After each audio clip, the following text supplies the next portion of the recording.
the Sports Betting Network.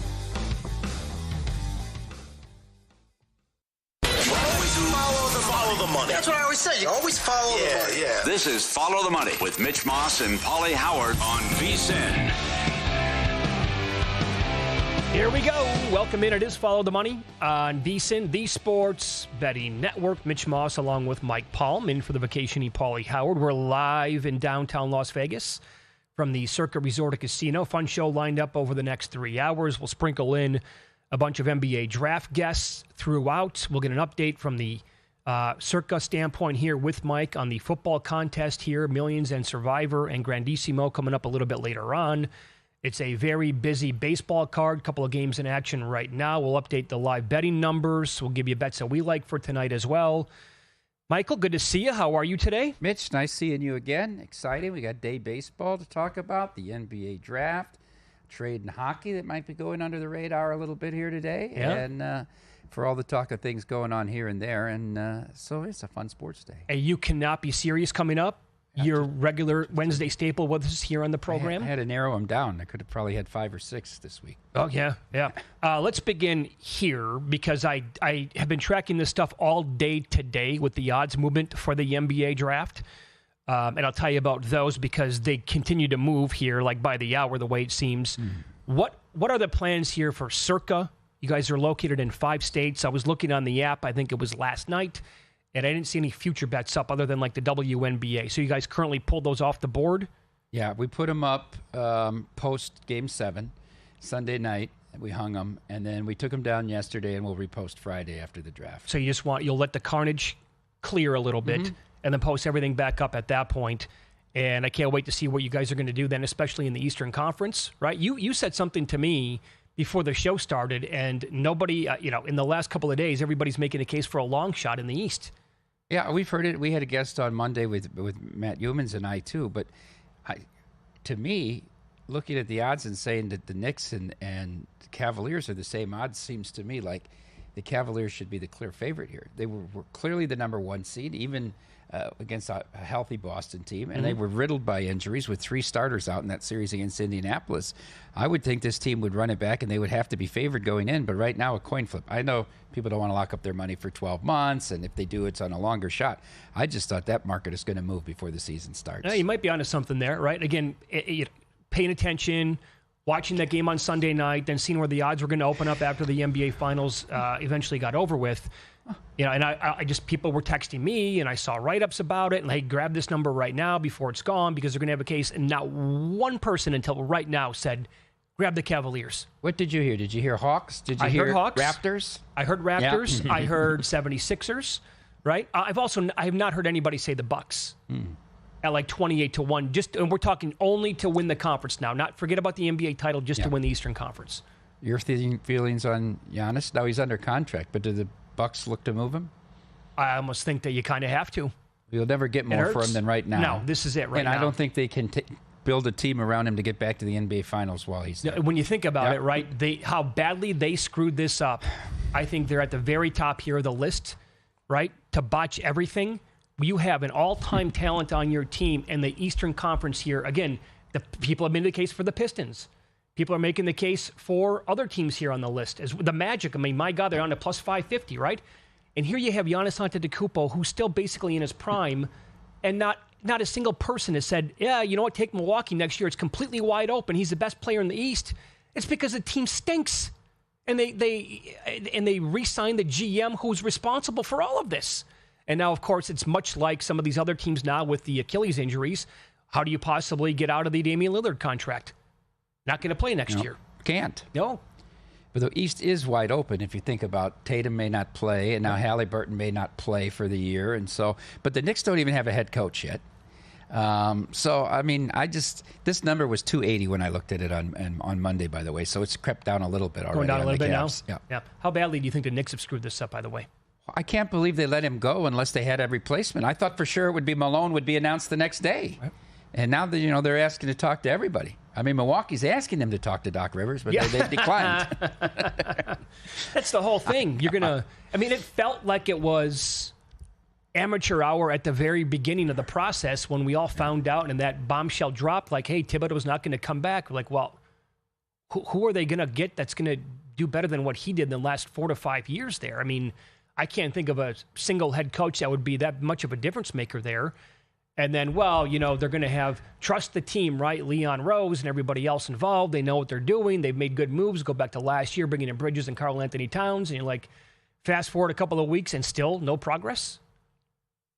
And they'll go right back to where they were before. Thibodeau to being a team competing for a 6, 7, or 8 or a play-in spot. And, they did the best they had in 20 years, and they have an identity as a team and play defense. So do you think tonight's draft, there's anybody that's going to move the needle for a team that can take a team from a team that was outside the playoffs last year to a team that's going to be in the playoffs this year? No, probably not. I mean, like, look at the very top. First of all, well, what would you think about Flag going to Dallas? They're going to be in the Western Conference, and they're going to that's a logjam with like 10 teams. That's not even including Oklahoma City at the very top, who just won the title. Yeah, it's very tough. I mean, you got Denver still there with the Joker. Minnesota's still an up-and-coming team, although, and I have this very unpopular opinion, I would trade Edwards if I were them, if I could get what I wanted. Oh, you would? Because I don't think if he ever does, by the time he gets the emotional maturity to lead a team to a championship, his physical skills will have diminished. It's going to be too late. It's going to be too late for this guy. All the red flags are there. I mean, I don't care how talented he is. When he shuts down in these critical games, the team follows. He's the leader. So you can make an argument for the Lakers. What can they do if they spend more money? Yeah, it's a very tough Western Conference. Well, I'll give you this. This is the obvious answer, though, probably to give you one team. It would be what's going to happen with the number 2 pick overall tonight, and that's San Antonio. And, I mean, forget about it. Flag is minus 20,000. Harper is, creeping up to that same number, like minus 8,000 or maybe even a little bit more at some spots. I mean, getting Wembanyama back from the injury, Stephen Castle in year number 2, traded for De'Aaron Fox before the deadline last year. And if Harper is as good as what people think that he's going to be, maybe the Spurs would be that one team. But you really can't even bet the Spurs right now because they're so low based on everybody. That's already it's already baked into the whole number there. They could also get creative though and potentially trade the number 2 pick overall tonight. What do you think? If you posted a number on that, what would you need to take that they were going to move the number 2 pick? I don't think it would be that big of a number. No, I really won't. And because we're seeing right now what the Celtics are doing, right? And they maybe want to cut some more fat with the salary problems that they're facing out with the new ownership. A lot of talk about teams, calling. They have interest in Jaylen Brown, maybe even Derek White as well. I mean, that would be something where I think the Celtics, it would make a lot of sense for them if they're going to continue going down this path. That's a huge salary to get out from underneath with Jaylen Brown. You could swap him and turn it into like the number 2 pick overall in the draft. And then when Tatum comes back in 2 years, I mean, that's when I think Brad Stevens is kind of circling the whole time frame right now. And I think that team would be good to go back in that Eastern Conference race. Do you think that San Antonio would have to give up more than this pick to get Jaylen Brown? Or do you think this is a 50-50 even swap? Well, in the NBA, you never know. I mean, I wouldn't be surprised if it was like, that's it. Or if they also included like 4 other picks. I mean, whoever saw the Desmond Bane trade coming, right? And Orlando giving up how many picks they gave for that guy. So maybe they would give up a couple more picks down the road because I think the Celtics would probably want to ask for that because they could always say, well, Brown's a proven guy, right? I mean, yes, we're taking the number 2 pick in the draft tonight in Harper, but we don't know. What does that mean? I think that the NBA draft is the second most unpredictable to Major League Baseball of the 4 sports, right? Of the hit and misses. Oh, my God. You basically never have any idea unless, I mean, look, Flag is thought of as, you go back to LeBron, it's Wembanyama, LeBron, and this guy as the best prospects coming out, right? So I would think that he is going to hit and probably be like on an all-star level. All these other guys, I have no idea. I asked Paul on a show when you were out, what would it say to say that Flag had a great NBA career? Like if you were going to set some bar, he played 15 years, was an 8-time first-team All-Pro, won 2 titles. I mean, what are the odds of that happening? It's probably pretty low, isn't it? Well, all of that happening? Yeah, for him to have that career. I would say that's pretty low. Say 12 years. I mean, you could even move that along. But That's certainly not even money. That's a decent plus price. Right. So, I mean, can't miss? I'm not sure. No, I mean, I don't. I'm just saying that he probably is the third best prospect in the last 2+ decades. I think he's going to have a very nice career. That sounds about right. Right. You know, I mean, look, would it surprise me if he makes an All-Star game like 5 times and that's the list, you know? And the Mavericks, and who knows how long he would play in Dallas. I mean, these players are always on the move nowadays. If they made an NBA final like a couple years into it because he's under the rookie contract, and I mean, can you trust that organization to put together the right move? Probably not after what happened earlier in the season, but in theory, they're set up, right? I mean, they really are. They had injury problems last year, too, right? The young kids, those forwards were all hurt, and you know, that was thought to be a team that was going to compete in the West, right? It was a top 4 or 5 team. Oh, yeah. And they had some major injury issues. So they have some pieces there. They don't have the superstar, the reliable superstar that you need. Right. So Edgecombe today, earlier this morning, was minus 275 to go third. He's now minus $6 at DraftKings. Kneppel, it was minus 170. He's now minus 250 to go fourth. Fears was plus 190 a couple of hours ago. He's minus 125 to go fifth now overall. So basically, think about that. And now Bailey from Rutgers is minus 110 to go sixth. He was plus 150. I'd take against that. I think this kid's going to fall further than they thought he was 5. Now he's 6. He doesn't work out for anybody. A lot of issues, mental head case, that stuff. That's the one that's the most volatile, I think. All right, we'll update the live betting numbers in Major League Baseball coming up next. Plus, he became the second player in history to accomplish this. And as a result, his odds drop like a rock. Details next here on VSiN.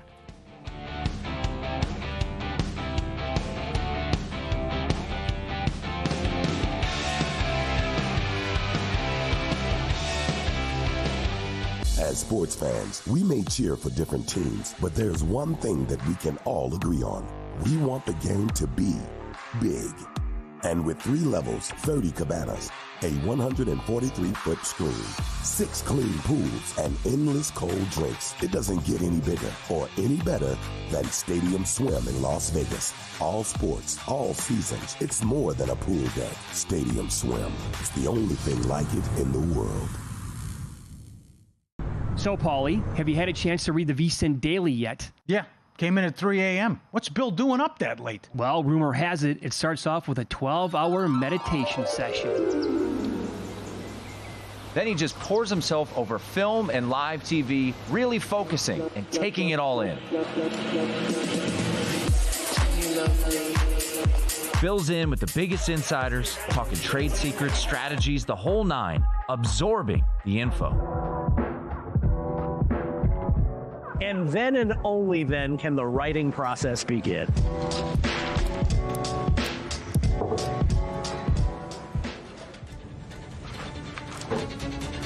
In Las Vegas, Bill's late night becomes your early morning. Wake up to the very latest betting insights in your inbox with the VSiN Daily. Sign up for free at vsin.com/newsletter. VSiN has a weekly show dedicated to horse racing. Join Mike Somich and Aaron Halterman for VSiN at the Track, Thursday at 2:10 p.m. Eastern on the VSiN YouTube channel. Get previews of the top races throughout the summer, plus weekly picks and interviews with expert analysts. Join the show and ask questions live in the YouTube chat. Whether you're a seasoned handicapper or just getting into the sport of kings, we'll help you make smart plays and have more fun with horse racing on VSiN at the Track every Thursday on YouTube at VSiN Live.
is Follow the Money on VSiN.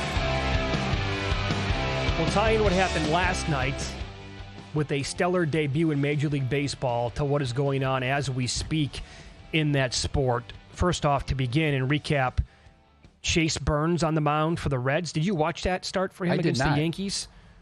So this is from OptaStats on X. In Major League Baseball history, only 2 pitchers have done the following over the first 2 innings of any start, regular, postseason, or all-star game. Struck out 6 batters, allowed no runs, struck out 3 former MVPs. Carl Hubble did it in 1934, the All-Star game. The other, Chase Burns last night for the Reds.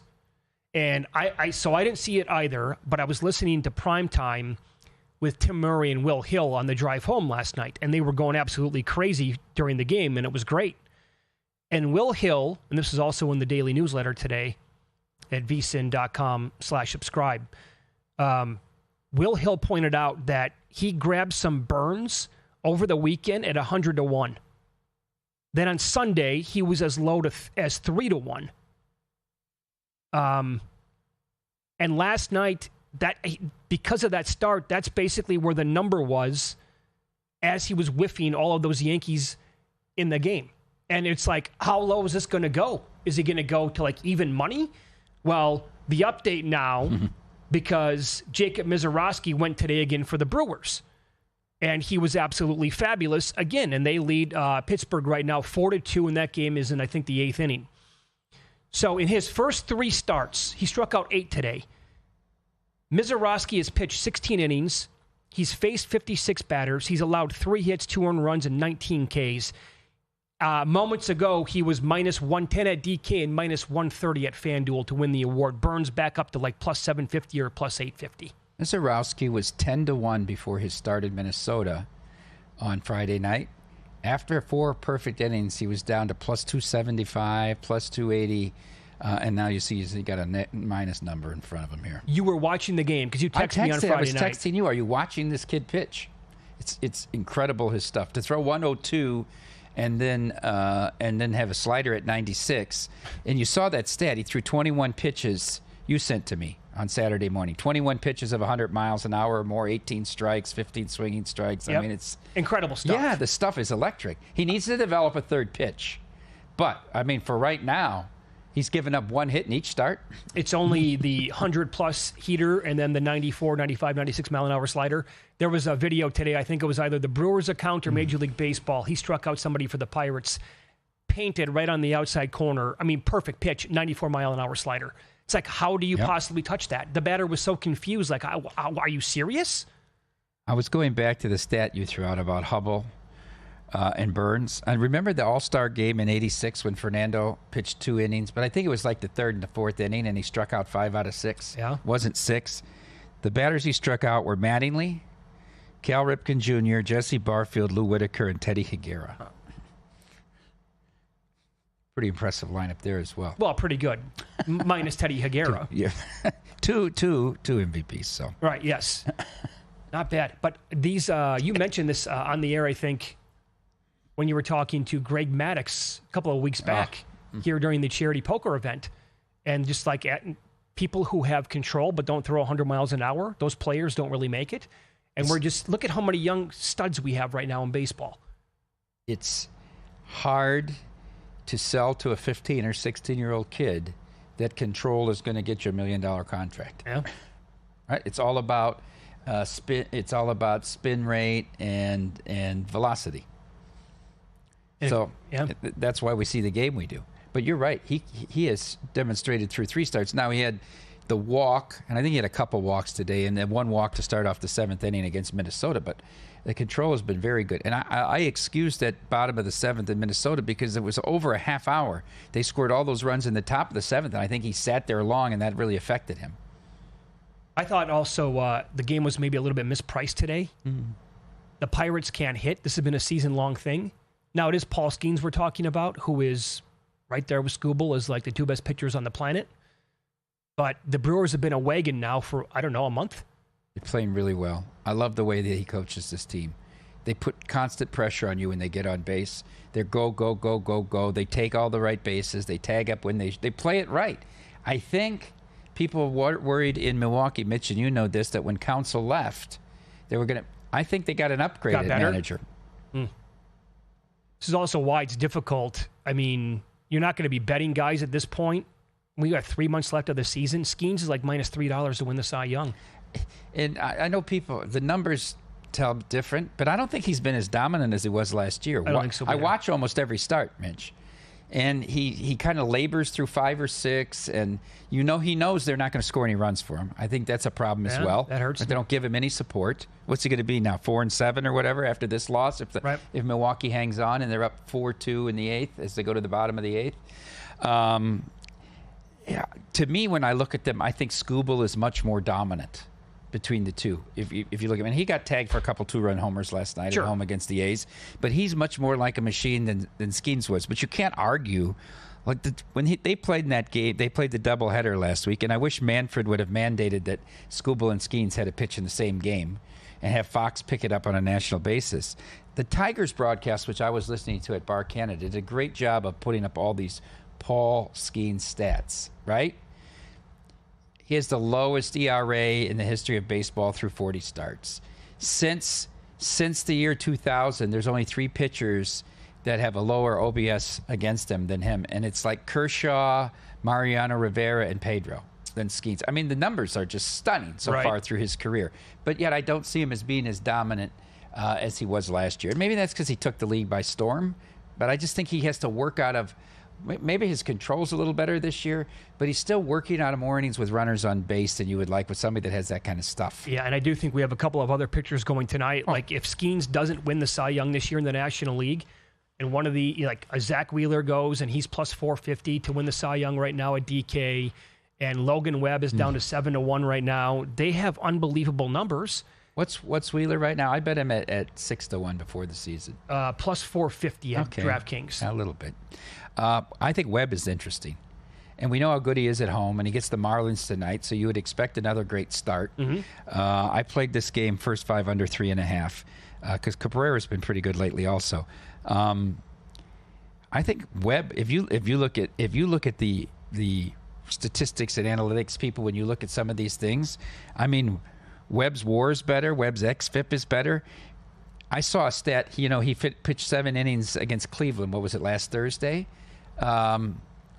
Since 2018, starts of 7 innings or more in Major League Baseball, Logan Webb has 27 more of those starts than anybody else in Major League Baseball. 27 more than anyone else in Major League Baseball of going 7 or more. Well, his outs prop tonight against this Miami team is 20.5. So to go 7, right? It's juiced over. I can't remember the last time I saw a 20.5, right? It's always like for these, even the best pitchers in baseball, it's like 18.5 is one of the highest numbers you're going to find. 18.5 is high. So Webb's ERA at home this year is 1.35. The home road splits have always been dynamite for this guy. 1.35 ERA in 8 starts at home this year. He's got a 2.00 ERA in night games, but when you break it down, he's made 4 home starts at night this year, Mike. 29 and 1/3 innings pitched, 0.31 ERA. How much is the juice on the over 20.5? It was like minus 125. That's not that bad. No, not awful. And to expand on that even more, he's made 5 straight starts of at least 6 innings pitched, and 8 out of 9. And he went 7 innings in 7 innings or more in 6 of those starts. And he has pitched at least 6 innings in every home start but 1, and he's recorded 21 plus outs in 5 of them. And you're going against the Marlins. That's exactly right. Right. I don't hate it, to be honest. But 20.5, again, is, I think, the highest prop number I've seen all year long. I always balk at 18.5 because I think guys got 6 in, and most managers are going to say 6-inning quality start. I don't know if I'm going to risk 7. I like to bet Lugo. If Lugo's 17.5, it's an auto over for me. Okay. Because I know he can throw 110 pitches. But that extra half after, from 17.5 to 8.5 is a big one. Oh, it's huge. It's absolutely massive. How about last night in Houston? That pitching matchup was and both guys went playoff deep. Atmosphere last night in Houston. Yeah. Bet smarter this football season, and VSiN Pro can help you start strong. Our new NFL betting guide comes out Tuesday, July 1st. And early access means a better shot at spotting value in future markets before the lines move. Now is the perfect time to join with our football special, only $175 for full VSiN Pro access from today through the Super Bowl. That's every sport we cover every day, special early bird price. And the sooner you sign up, the more you get out of it. You'll be the first in line for our NFL betting guide, your playbook for the season, packed with team previews, power ratings, and season-long best bets. Plus, you're going to get a daily best bet email from our expert host saying guess real-time betting splits from DraftKings and Circa, live and on-demand shows via the VSiN Watch app. Go to vsin.com/subscribe now and lock in the football special for only $175. That's vsin.com/subscribe. Kevin Sweeney on the program next from the Field of 68. We'll hit the NBA draft with him. We'll discuss bets that are still worth making. And that's because the draft is starting now in only a few hours.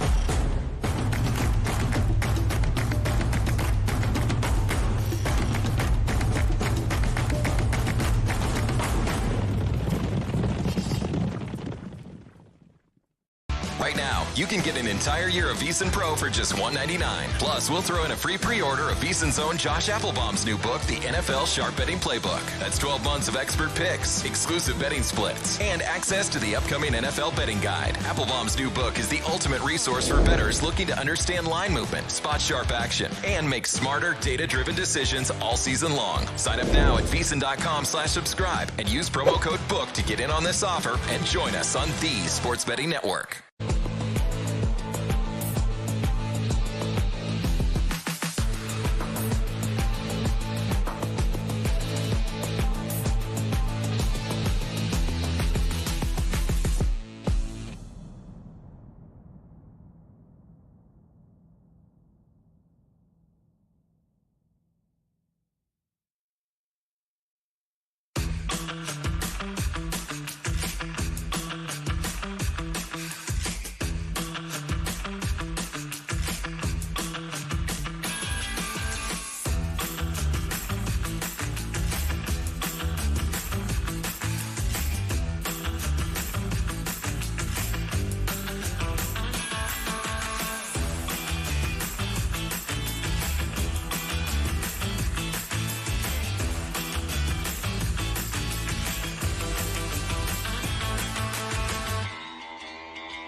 This is VSiN, the sports betting network.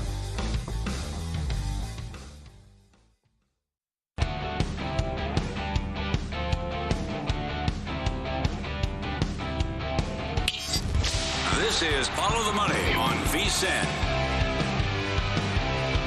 See if we have any bets to make as of right now. A lot of books leaving these NBA draft numbers still on the board to bet before it starts in a couple of hours. And we head out here to the Progressive guest line as Kevin Sweeney joins the program now. He's with Sports Illustrated and the Field of 68. You can follow him on X. He is at CBB_Central. Kevin, thanks for the time today. How are you? I'm good. Busy day. Appreciate you guys having me. Yeah, you bet. So 1 and 2, we know what's going to happen in terms of which players are going to go anyway. The betting odds tell you it's going to be obviously Cooper Flagg 1, and then Dylan Harper number 2 overall. He's like minus 8,000 now. Earlier today at DraftKings, VJ Edgecombe to go 3rd overall, Kevin, was minus 275, and I know these numbers have been changing for weeks now. As we speak, a couple of hours before the draft, he's now minus $6 at DK. Would you say it's almost a sure thing that he's going to go 3rd tonight? I think assuming Philadelphia keeps the pick, all signs point to VJ Edgecombe being the selection. I do think there's a lot of uncertainty about teams potentially trying to move up to either 3 or 4 to get into the Ace Bailey sweepstakes, trying to jump Utah at 5 and Washington potentially at 6. But I do think if Philly keeps the pick, which I believe they will, that Edgecombe is certainly the leader in clubhouse at the moment. Okay, something that we kicked around to begin the hour. I'll go back to number 2 here for a second. We said any chance here the Spurs would trade number 2. There's a lot of rumors out there. Jaylen Brown could be on the move, whoever that superstar player would be. Would you say that there's any chance tonight that the Spurs, or any decent chance the Spurs would trade number 2 overall for a star player? I think there's maybe a small chance, but look, I think part of the reason the Spurs would draft Harper is it's the best player available move, and anyone who'd be trying to move up to 2 would also want Dylan. So I think there's probably a little less urgency among teams to make that trade today, knowing that at the end of the day that the Spurs would own the asset and then could dangle either him or some of their other young players like Stephon Castle, rookie of the year this past year, in talks for a start like Jaylen Brown. Kevin, I'm interested in Carter Bryant, who, depending on the book you look at, is favored to go 10th slightly, or certainly to go 12th or 10th, 11th, or 12th. I watched this kid play at Arizona. Very good defender, very quick, but really almost no offensive game to him whatsoever. You have to leave him wide open. Is he really going to go that high? Yeah, it certainly sounds like it. I think his floor is probably 15 to Oklahoma City. But I'd be surprised if he's not in the lottery, that 10 to 14 range. Phoenix is very interested. I think he could go to Portland at 11. Certainly Atlanta at 13 could be an option as well. I think teams love his upside. Maybe he will never be a anchor scorer at the next level, but he is a very good 3-point shooter. He's got great positional size, and if you look at the guys that have had success in the playoffs, these role players that are so valuable, it's guys that have size, feel for the game, defensive ability, and the ability to knock down 3-point shots, and Carter Bryant does all those things. What do you make of Ace Bailey here, the afternoon of the draft? Been dropping, I'm not going to say like a rock, but obviously he chose this direction to not meet with teams, and as a result, people were making the case, weeks ago that he could go 3rd overall. Now he's the favorite to go 6th tonight. Where do you think he eventually lands? Yeah, look, I think if there's no movement, 6th is probably the most likely landing spot, although I wouldn't be shocked if Utah took him at 5.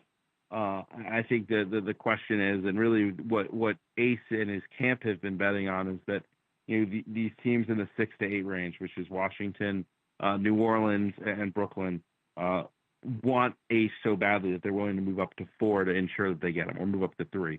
Look, I think a lot's been made of his pre-draft. I really think it's more really questions about his game and his fit, and how ready he is to contribute, and also how the lottery shook out. Number 3 in Philly is a team that wants to win right away.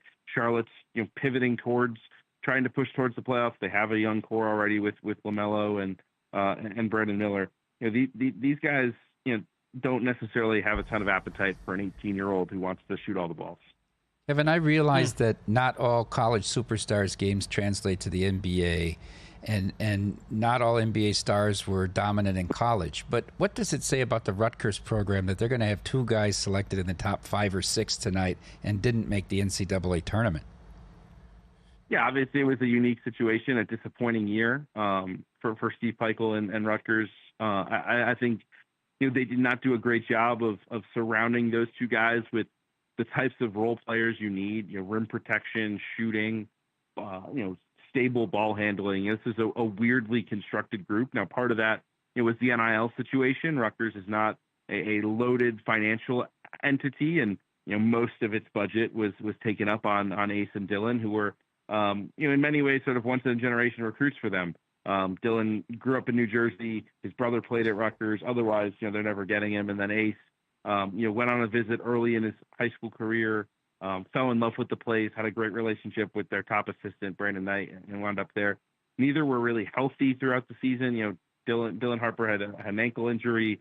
Ace had issues early in the year with his health. And so the year just never got off the ground. Obviously, it was frustrating, and you'd like to see them contribute more to winning, but I think it's hard to indict either guy or really, any individual factor. It was sort of a comedy of errors that caused that year to fall apart. Good answer. Follow the money here on VSiN, the Sports Betting Network. Our guest, Kevin Sweeney, covers college basketball, the NBA draft for Sports Illustrated in the Field of 68. You can follow him on X at CBB_Central. Is there a bet currently on the board that you've looked at in the last, few hours or so today that you think is still worth betting?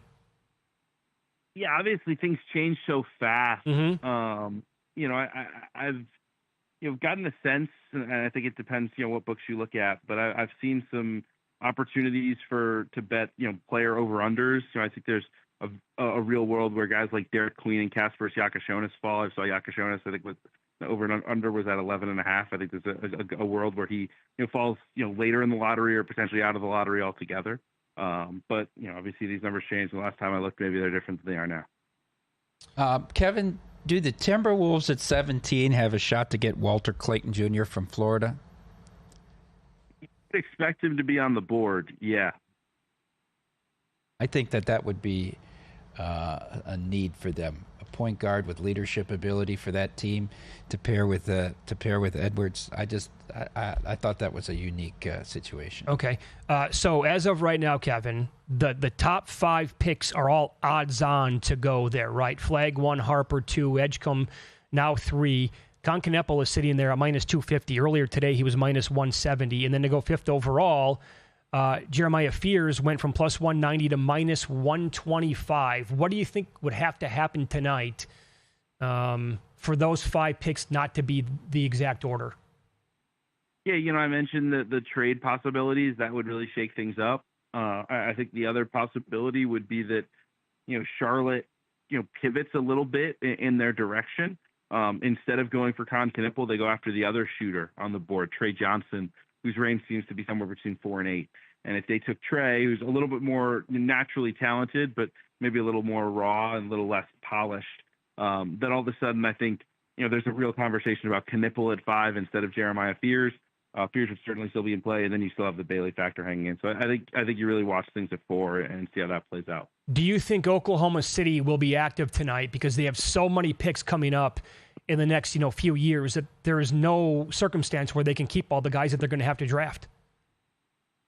Yeah, exactly, right? I mean, they have 15 and 24 in this first round, and they don't have 2 roster spots likely available. So I would expect that they try to package them to move up. I know they like Noah Essenge from who's French originally, played in Germany this year. Johan Berenger is another international prospect that they're high on who could go in the late lottery. And so I think they'll look to package them, and if not, they'll probably have to dump that 24th pick for a future asset down the line. Do you think we're going to get a lot of trades tonight in general, like in the lottery? Yeah, I think there will be a lot of activity. I think there's just so much, so many undercurrents to where things are in the NBA, how wide open the Eastern Conference is, the collective bargaining agreement, and how that's reshaped the importance of draft picks. And so you combine that with, guys like Ace Bailey who are super polarizing near the top of the draft, and I think it sets up for a pretty active night of movement. And once the movement starts, I think it tends to add on to itself. And I think we're on our way to a busy night. Hey, Kevin, that was a great spot. Thanks so much for the time today. We appreciate that. Thanks. Thank there you you. go. Kevin Sweeney, Sports Illustrated, the Field of 68 on X at CBB_Central here on the day of the NBA draft. All right, he likes a couple of position picks, if you can still find them, that he said there in that interview. You like the idea of getting Richard with Minnesota? I do. Yeah. I really do. I think, and he says, and Kevin said he'll be available. He'll be on the board. You do not like Anthony Edwards, huh? I think that the peripheral issues surrounding him and his emotional maturity are tough. And I think Chris Finch is a much better coach than people think. That's right. You like Chris Finch quite really a bit, do. don't you? Yeah. Yeah. All right, let's follow the money here on VSiN, the Sports Betting Network. We'll have Mike give an update on the Circa football contest coming up next. They need 15,000 entries to avoid an overlay in Circa Survivor. How confident is he in getting that number here on June 25th?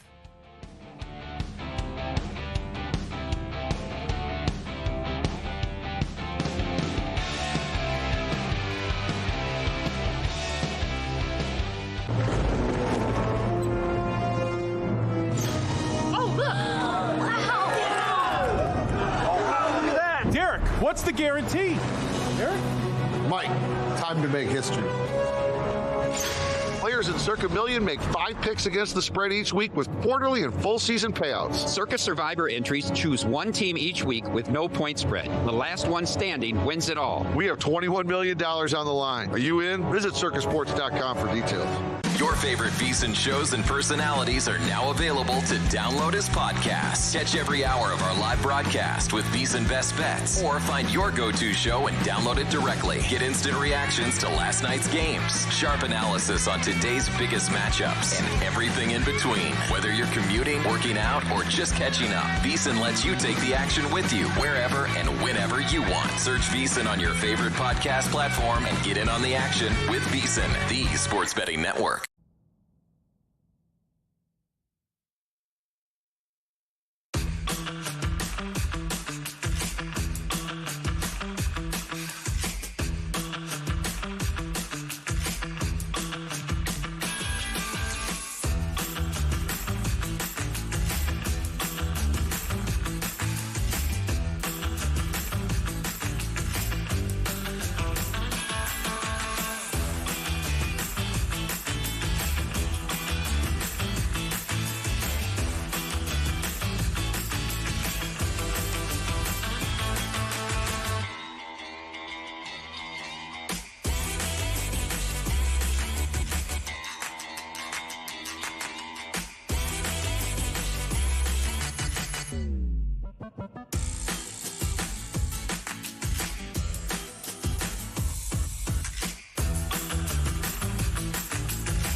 This is Follow the Money on VSiN. Welcome in. Good to have you on board here. Mike Palm filling in for Paulie Howard, who is on vacation for the rest of the week. Mike, you're going to be here for the next 3 days. Top of the hour, we'll get into door number 1. Door number 2, we'll compare betting markets with similar numbers at that time. Looking at the board behind us now, you guys update how many entries you have into your 3 different football contests now on a daily basis. You're at more than 400 for Circa Millions. That feels like a really good number there. Pacey's slightly low. It's actually below last year. We had fewer than 400 last year? Yeah, this I time? think we were at like 450, 448 or something. Oh, so it's a handful behind. 10% about behind. Okay. In Survivor, it's higher than 1,300. 20% higher, pacing early. And what I like to is I listen to the proxies. If you come in here on Thursday, Friday, Saturday, there's 3 or 4 proxies just with appointment after appointment every week. There are 2 proxies sitting behind us like every day now. Yeah. They just sit there.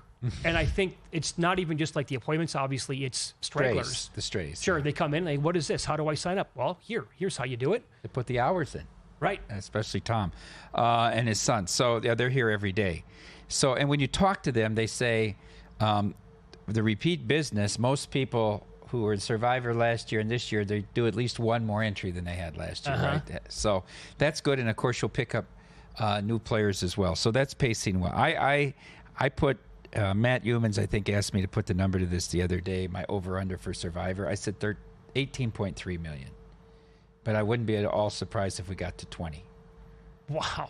Is that right? Well, we went up 5 million last year. I know. I understand. Unless Grandissimo kills it, because everybody will do the 100,000 instead of doing 10 survivors.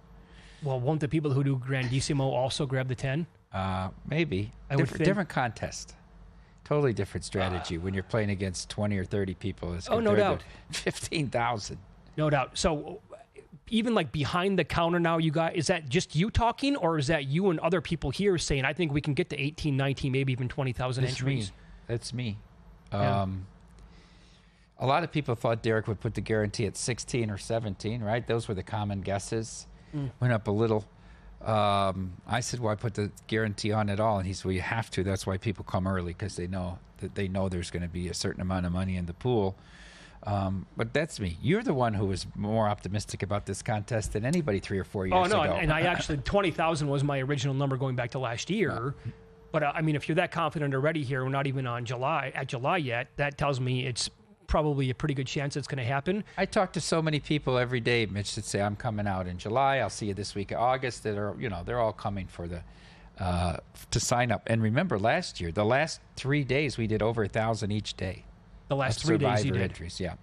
Oh, not the Saturday, but the Wednesday, Thursday, Friday, that last What did you week. average over the last week or the last 2 weeks? Do you remember that? I remember over the last week, we did just short of 6,000 over the last 7 days. Oh, man, okay. Yeah. So then if you get to 20,000 entries this year, I would think that the guarantee is going to be close to that next year.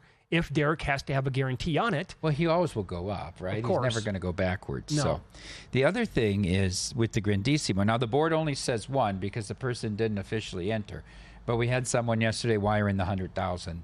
And then, of course, they're going to be on part of this JXS flight from so their they're coming city. out of town. They'll okay. come with their wife and then come and sign up. So that's really 2 because we've gotten the money. Now, something could happen. But I count that as 2, and then there's supposed to be somebody coming out next week to buy 2 entries. So maybe we'll be at 4 by the end of next week. 4 by July 1st. 4 entries. I would have went way up. under because I would say people don't want to lock up the 100,000 for. That would have been my guess. But you and I don't like to lock up the 5,000. But maybe some people that's not a big deal to lock up the 100. I'm guessing it's probably not. Maybe not. Yeah, and so overall, if you're going to get 4 in by maybe July 1st, July 2nd, something along those lines, then what does that change your I your still number said overall? I thought it was high 30s. I think this will be well received. I could be way wrong. But it's a lot better to know that there's 4 now than that there's 1 heading into 2 weeks before the season kicks, right? Yeah. Which I thought that was a very real possibility. Sure, and you have to get to 15 there 15. to match the overlay. But Mitch, or if we're sitting at 8 with 2 days to go, the poker players are going to come in with the overlay and buy up some entries. There's no question. I would suspect, again, going back to when you guys first announced this, my whole takeaway was it's going to be massive for the poker crowd. Yeah, absolutely. Right? For sure. A guy like a Sean Perry will come in and buy 2, and these guys will also form corporations and get in. Yeah, I heard about there was one group going to sign up where they were probably going to have at least 5 partners. Why not? And is that going to be common? Sure, maybe more than that. Maybe more than that. I wonder how that, I'm very curious. Like, what's the then? They better have clear rules of who's making the picks. Yeah, exactly, right? I know Amal says that he had problems for 3 years with one partner. And he said he'll never do it again with a partner, not Survivor. He can do millions, and you can split it up 3 and 2 or have some way of determining what your picks are. But both of the years that he made deep runs and he got knocked out, they ended up making his partner's pick and not his in week 12 and week 14. And he said, I can't do it anymore. Yeah, that's going to hurt. You're probably going to not get over that to this day yet, right? Okay, so I'm so like... Hopefully Paulie's gotten over it from last year, right? Sometimes the partners picks. Oh, yeah. Yeah. But how do you like assign the power overall? You better make it clear from the beginning. It's probably going to be one guy has the ultimate authority. That's what I would think, right? You get together, you have a phone call, you have a text conversation, and then one guy has to make the decision. He'll be the godfather of the group, so to speak? Yep. Yeah. How many NFL bets have you made so far? I have made Rams to win the NFC West, Rams to win the NFC, Vikings over 8.5, and Broncos over 9.5. Those are the 4 bets I've made in the NFL so far. Okay, and then did you have any college yet? I have not made any college yet. Oh. I'm going to let Paul Stone do all the work, I think. He'll be on with us tomorrow. Right? He'll be on, and then you can cherry pick. You can go and grab some. This is interesting because the first bet that I made in the offseason going back many months ago was the Rams to win the Super Bowl. I love the team. I think they're going to... Was this before, during, or after the time that they were shopping Matthew Stafford? It was the day that he announced that he was going to come back. Okay. I needed full clarity on that because I could not get myself to bet them with that news like unknown, right? I had because I still think Matthew Stafford. I think he's top 4, Mitch. Still today, right now. Top 4 quarterback in the NFL. He's 37 years old, and Matthew Stafford is playing some of the best football I've ever seen him play. Mitch, I know it's a short sample. You say the playoffs, but I mean, if they block Jalen Carter on second down, they got a pretty good shot of scoring a touchdown and hosting the NFC Championship game. Exactly right. They destroyed the Vikings the week before. Absolutely, they did. They took them apart. That was never even a game. No. And then so you have all of these. I cannot believe the job that they have done in the front office because they had no picks, right? They gave them all up. They were signing all these guys to huge contracts. They had no depth. It's like, this is going to be a problem. Nope, it wasn't. And they hit it like out of the park, with, especially on defense. And all of these young guys on defense who have been like superb last year in their rookie season, going back 2 years ago, they're only going to get better, and they're going to be playing together now for one more year. Like the defense, look, I don't know what the weakness is overall. Knock on wood right now, but you got to love the running game, and this is way before they added Devontae Adams as well. Coach is pretty good. Yeah, not bad. What number did you get for the Super Bowl? 30. 30? That was available the day that he said he was staying. Yeah. I feel bad now that I bet them to win the division, though. I got plus 210, but I feel bad now looking at the 49ers schedule. The 49ers could be average and go 12-5. They could go over on an accident. Kind of easy as schedule much as in you football. Hated, remember the biggest bet was the under last year? Yeah. How could they not go over this year? I would only look at going over this year. Like, that's it, right? And that's the same thing kind of with me with the Lions. As high as I was on them last year, I can't go over 10.5 with their schedule this season. And with how many, the coordinators losing both those guys, no thanks.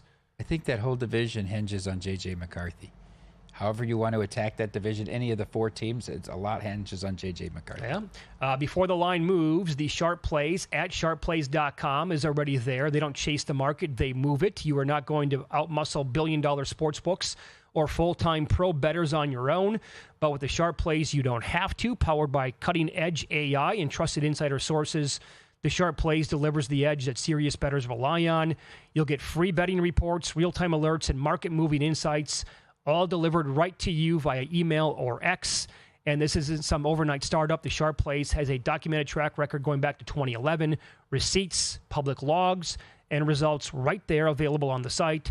SharpPlays.com, trusted by pros, watched by sportsbooks. Check them out now at SharpPlays.com. Yeah, so I think there's a chance where the Niners could actually have a better regular season than the Rams, and they would obviously have home field under that scenario if they were going to meet. But I'll still take my chances with the Rams. And I did not. What you said you bet them to win the NFC? I did bet him to win the NFC. And what number was that 17-1. This was before Stafford announced he was coming back. I just thought they weren't going to get rid of him. Yeah. Okay. So you took that opinion, that stance, and if I'm wrong, I'm wrong. But 17-1 is awfully good. Up next, we'll compare betting markets with similar numbers. Door number 1 or door number 2. It makes you think when looking at the MVP and comparing it to the Cy Young Award. That's next on Follow the Money. It's VSiN, the Sports Betting Network.